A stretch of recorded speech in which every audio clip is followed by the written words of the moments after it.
அஸ்ஸலாமு அலைக்கும் வரஹ்மத்துல்லாஹி வபரகாத்துஹு. இன்றைய தினம் ஒரு முக்கியமான செய்தி ஒன்றை உங்களோடு பகிர்ந்து கொள்ளலாம் என்று ஆசைப்படுகின்றேன். உம்ரா என்பது ஒவ்வொரு மனிதனுக்கும் அல்லாஹ் கொடுக்கக்கூடிய மிகப்பெரிய ஒரு பாக்கியமாகும்.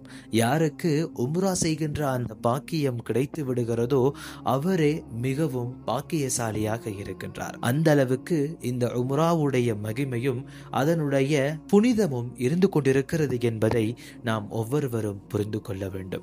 புனித மக்காவுக்கு உம்ரா செய்வதற்காக வேண்டி ஒருவர் வந்துவிட்டால் அவருக்கு நிம்மதியும் அவருக்கு மனநிறைவான சந்தோஷமும் அவருக்கு கிடைக்கிறது.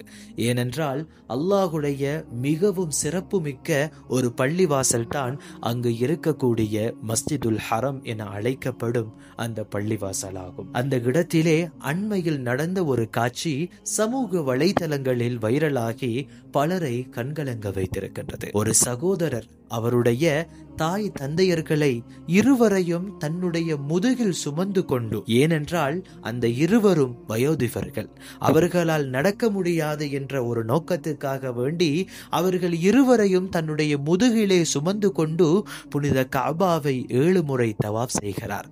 அதை அடுத்து அங்கு தொங்கோட்டம் ஓடி உம்ரா எனும் அந்த கடமையை முழுவதுமாக அவர் நிறைவேற்றுகின்றார். அன்பான உறவுகளே, இப்படி ஒவ்வொரு பெற்றோருக்கும் சாலிஹான குழந்தைகள், சாலிஹான பிள்ளைகள் கிடைப்பது மிகப்பெரிய ஒரு பாக்கியமாகும்.